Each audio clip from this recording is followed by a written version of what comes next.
there! This is Noveljutsu, and I'm your host, Raelyn. We're finally back with another world building video. Finally, we're going to start talking about one of the things most people think about when they discuss world building, designing the physical geography of your world. Today's video is going to focus on landforms, your mountains, valleys, and so on. As always, I'm going to rush through a few disclaimers and then we'll get right into it. First, this video is an overview to help you get started. I am not a geography expert. If your story depends on having deeper, scientifically plausible world building than I end up covering here, please make sure to do further research. Second, I'll be speaking about how geography for an Earth-like world works. Speculative fiction writers out there should feel free to not make an Earth-like world. With the first and second disclaimers in mind, remember that your story is your story, particularly if you're designing, say, a fantasy world that includes a magic system that could have impacted the development of your world. Don't feel like you have to be 100% beholden to scientific law. You might still want to know what the rules are so you know how and why you want to break them, but feel free to break those rules that aren't helping your story be the best version of itself that it can be. With that out of the way, before we start talking about mountains and valleys and plains, we need to talk about something else, because it's going to affect where those features are likely to end up. So let's talk about Earth's tectonic plates. Beneath the Earth's oceans and crust, the Earth's surface, the lithosphere, is broken up into tectonic plates. These plates come in many sizes and shapes, and they float upon the Earth's asthenosphere, slowly moving over the course of millions of years. There are two different kinds of tectonic plates. Continental plates are thicker, whereas oceanic plates are thinner and denser. As these plates bump around, they can cause earthquakes, tsunami, volcanic activity, destroy some of the Earth's crust, or create new crust and geography. What kind of natural disasters or new geography happens, though, depends on what kind of plates are interacting with each other and how. The boundaries, or the faults, between these two plates will have an impact on your world. First, let's discuss what's called convergent boundaries and the three types they come in. Convergent boundaries happen when two plates collide. When a continental plate and an oceanic plate collide, the denser of the two, which will always be the oceanic plate, slides beneath the continental plate in a process called subduction.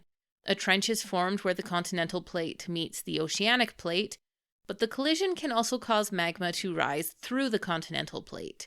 That volcanic activity can then form mountains. A converging continental and oceanic plate may also cause earthquakes, tsunami, and volcanic activity. An oceanic convergent boundary happens when two oceanic plates collide.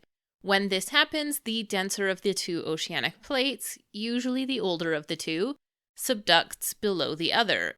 It's much like what happens with a continental oceanic boundary, but it happens underwater.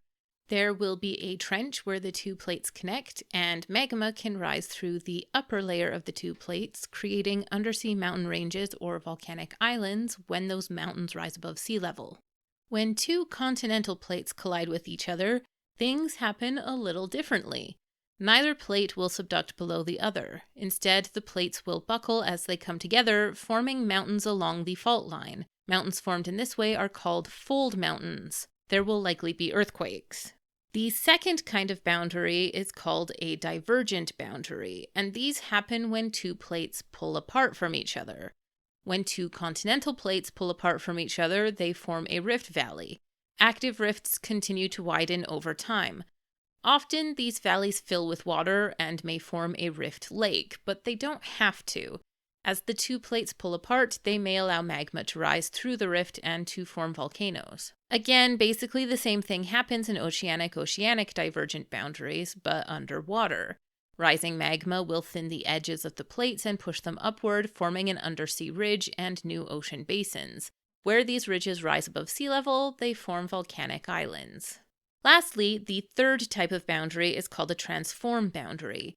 These boundaries happen when two plates grind horizontally alongside each other in opposite directions. In continental transform boundaries, such as the San Andreas Fault, the grinding of these two plates can cause very severe earthquakes.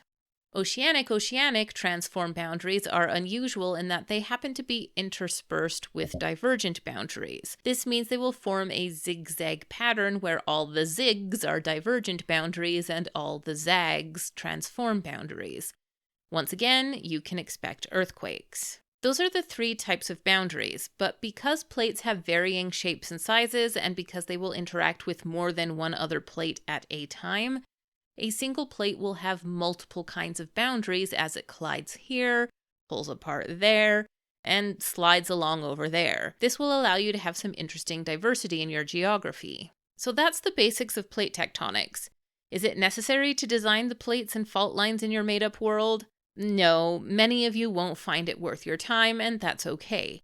Simply having a basic knowledge of how plate tectonics work should be enough to help you design your world.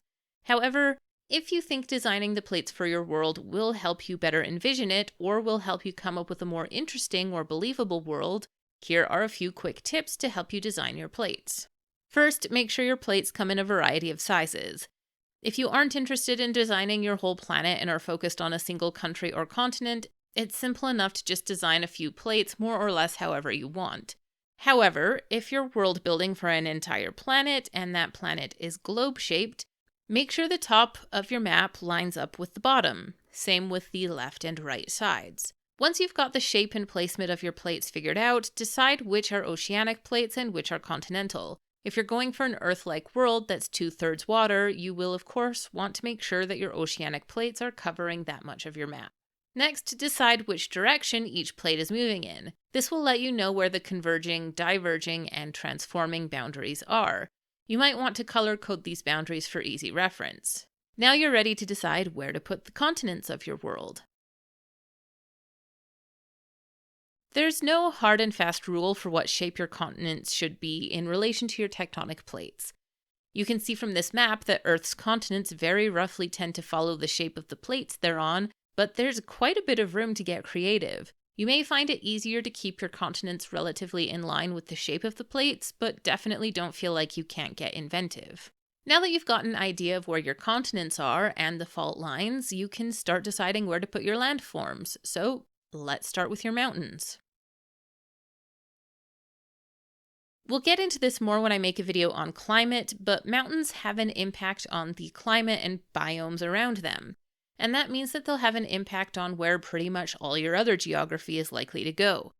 In short, one side of your mountain range is likely to be lusher and greener than the other side, and the taller your mountains are, the more drastic the difference between the wet and dry side is likely to be.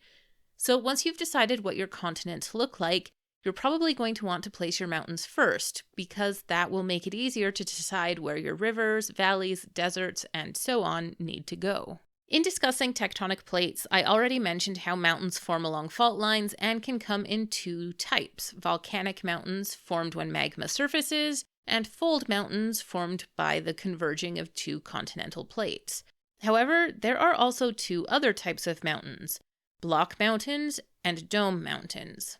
Block mountains are formed through the breaking of large areas of Earth's crust, where those broken segments are then vertically displaced. One side of the mountain may have a steep incline while the other side is a gradual climb, or they may have a steep incline on both sides. Dome mountains are formed when large pockets of magma move toward the Earth's surface but do not break through it. Instead, they bubble up, pushing up against the rock and making it swell into a dome shape. The magma then cools and hardens before having a chance to break through the surface, and there you have a mountain. Many of your mountains are likely to appear in mountain ranges, but solitary mountains can and do form too. So if you want to have your own lonely mountain in your world, that's not beyond plausibility, because fault lines are not the only place mountains might appear. Another reason you might have mountains is because of hotspots in the Earth's asthenosphere. The plates for your world will likely have places that are thinner and more vulnerable than other segments of the plate. When a plate moves across a hotspot in the asthenosphere, those thinner parts of your plate may give in and allow magma to surface, creating a mountain. As your plate moves across the hotspot over time, you may get a chain of mountains following the direction of the plate's movements. This is how the Hawaiian Islands were created. Now that you've got the basics of mountains down, the next feature you might want to design are your hills. Hills can be man-made, but when it comes to natural hills, the easiest defining difference between mountains and hills is simple: their height. Different places around the world will have different guides for how tall a hill has to be before it becomes a mountain, but this is effectively the main difference between them. What this means is that many hills form the same way mountains do and can be expected to be found in the same places. Often, a hill will simply be a young mountain that hasn't reached its full height yet, or they might be old mountains that have been eroded down over time. It's common to have a range of foothills following parallel to a mountain range. But there are other ways hills can form too. Hills can be created through glacial activity. As glaciers expand and retract, they shape the land beneath them and can create hills. So don't just look for fault lines when you want to place your hills. Look at polar regions and areas of high altitude where glaciers might have existed during your world's ice age. Those areas will be a great place to include hills. Another way hills can form is through irregular erosion, such as by wind. This is how you get your shifting sand dunes or snowdrifts. Hills on Earth can also be formed by plants or through animal activity, such as ant hills. Maybe your world has burrowing creatures that make enormous mounds. Do they build them haphazardly? Or maybe your characters realize there's a dangerous monster in the area when they find hills that arrange in a certain distinct pattern. Besides mountains and hills, there are many other kinds of rock formations, particularly in places where you have more easily eroded rock meeting up with water or wind. Your coastlines may have vertical cliffs where the sea has broken off chunks of land. You may have sinkholes or caves where the type of rock is soft enough for water to erode holes or elaborate tunnels underground. You might have rock that has been worn into chimneys or windows through a mountainside. It would take way too much time to get into all the different fascinating formations you can find on Earth. But if you want to make your geography exciting, remember that your mountains and hills can take all kinds of interesting shapes in and of themselves. But there are also many other kinds of rock forms you might have fun playing with too. Valleys are deep, elongated depressions in the ground formed by erosion. Usually they follow a river or stream, but you can have dry valleys too. I'm saving my discussion on water features for the next world building video, but when deciding where your valleys should be, you'll definitely want to pay attention to the likely places your streams will end up. Your streams, creeks, and rivers are going to play a heavy role in where your valleys go, because erosion caused by water is one of the main ways valleys form. Streams beginning in the mountains or other areas of high altitude will cut through rock and earth to create valleys. However, glaciers can also form valleys, so make sure to pay attention not just to where your streams are, but also to where your glaciers are, or were. One of the easiest ways to differentiate between kinds of valleys is through their shape. Imagine cutting a valley perpendicular to the path it follows. Then imagine looking at a cross-section of it. There are three main shapes that cross-section might take. V-shaped valleys are, as the name suggests, shaped like a V. They'll have slanted sides cutting down to a narrow floor. These valleys are made by young streams and rivers, meaning you're likely to find these valleys nearer the source of the stream, such as in the mountains, where the water is more likely to be narrower but faster. U-shaped valleys are, as you probably guessed, shaped like a U instead of a V. These are valleys that have been widened by glaciers.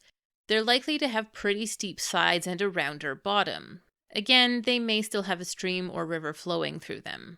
The third type of valley is a flat-floored valley. Again, as the name suggests, flat-floored valleys have much wider and flatter bottoms. These valleys are usually found where streams and rivers are wider, slower, meandering, and older, meaning they're farther away from the water's source. Widening or flooding of these rivers over time can flatten the valley around them. The Nile River is a good example of a river that goes through a flat-floored valley. A valley might start off as one shape and then turn into another over time. A valley formed by a mountain stream, for example, might start off as V-shaped, but over the course of time end up U-shaped due to glaciers expanding down the mountain and widening the already existing valleys. Similarly, a single valley might start off as V-shaped but transition to flat-floored as the river forming the valley ages, getting farther from its source and widening.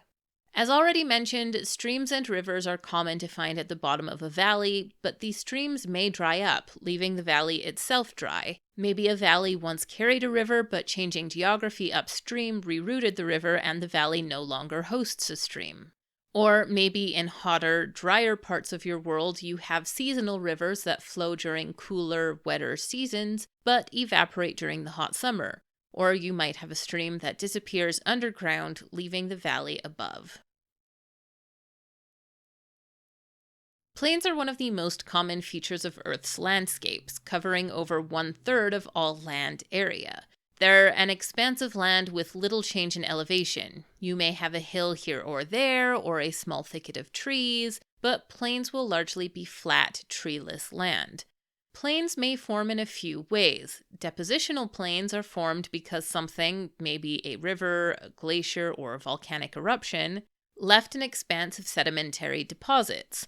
Lava flows may solidify into a plain, or flooding rivers like the Nile, for example, may leave behind nutrient-rich soil.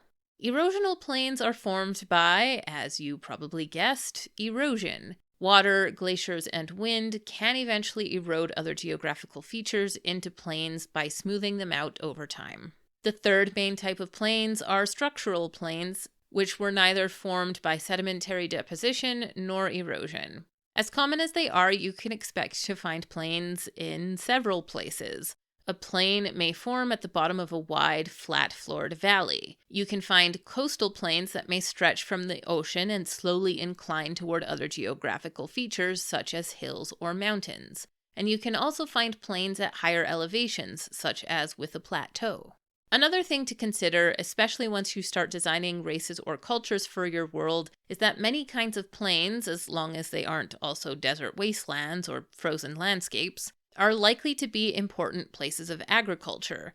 They may have fertile soil, especially depositional plains that continue to get new sediment regularly, but plains will also require less innovation and construction to make growing crops possible.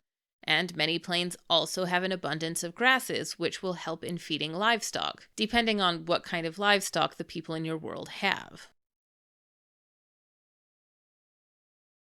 Years ago, when I had my first idea for the story of Project Noveljutsu, I had a lot of fun designing a map for my world. But I also had no idea what I was doing, and I made a ton of mistakes. So I took my old map and I revisited it, making it more accurate to what I've learned over the years about how geography works. Starting with designing my plates, figuring out what direction they were moving in, and making a rough guide for where my convergent, divergent, and transform boundaries were. Now, I kind of got to cheat a bit in that my story doesn't require me to design a whole world, just one corner of it, so it was easier for me to design plates that would allow for me to have the features I wanted, rather than having to make my features fit the plates.